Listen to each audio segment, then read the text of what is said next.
Absolutely. And he is talking about when his children, when his teenagers are saying really hurtful things to him, how does he not take it personally?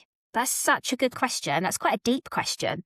Really important when they're saying really hurtful things. How will he not take it personally? Has this So happened to hard, you, isn't it? Mandy? Oh, yeah. Yeah, a lot. Mm, And it is really hard because we invest so many of our emotions in our children, and mm, we invest so much of our, um, I just invest so much of my world in trying to create this safe, accessible world for my children that when they then turn around and tell me that I'm horrible, or they hate me, or they swear at me, or they, you can't look after me. Yeah, it is hurtful and it is horrible. And it is really, really hard to not take those things really personally. mm, I know we spoke about triggers in the last episode, mm, um, and I think this is a really good follow on from that because we talked a lot about the children being triggered and how we can notice those triggers in our children, but we get triggered as well. When I've had a child who's called me the B word several times in the day, I'm triggered. I want to say, no, hang on a minute. I'm the adult here. You're the child. You're going to do what I've asked mm, you to do, and you're not going to call me a horrible name. And that's not too much for me to ask. But actually, what's happening is I'm triggered. My fight, fight, freeze response is kicking in.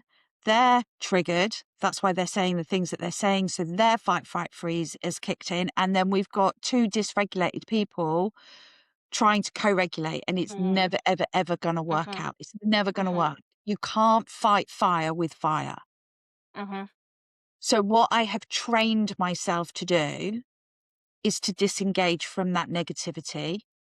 And I might say, I can see that you're really struggling right now, but I'm just going to go and take a little breath somewhere, and then I'm going to be back. And I might go out in the garden, or I might go up to my bedroom, put myself in time out, as I call it. Um, And then I can take those deep breaths, I can regulate myself, and then I can get back in the game and I can co-regulate. Because whatever your child is saying to you is a reflection of how they are feeling about themselves in that moment. It's not about you as the parent.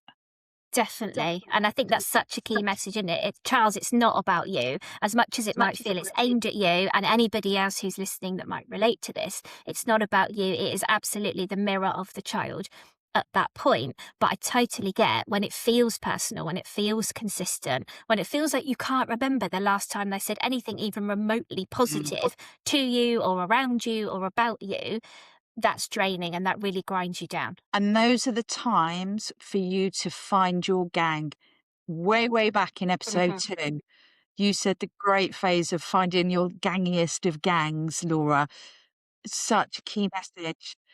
Um, and I think when you are in that situation where, you think your child hates you and there's nothing you can do to try and turn that around, it's not Hmm. about you, and you need to get that support around you to hold you, to put scaffold around you, and to let you know that what an incredible job you're doing, to Hmm. try and counterbalance that out.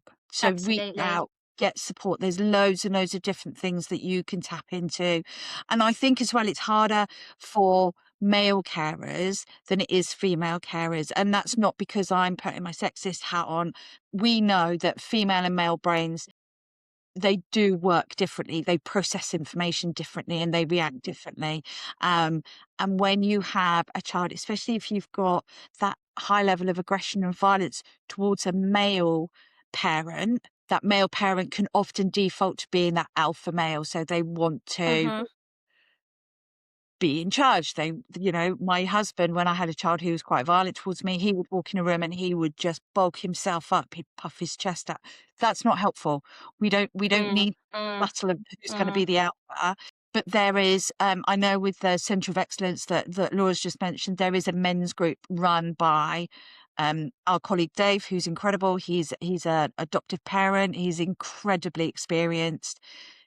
Um, and it is just guys sitting and connecting with other guys who are feeling the same way as Charles feels.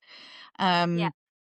So yeah, get that support in place. You are not on your own. It's okay to feel as if it's personal, but it's not. And you need Mhm. people to tell you what an incredible job you're doing. Definitely. Definitely. Thank you. I hope that's helpful, Charles, and any other parents who are listening to that particular question, and particularly male parents as well.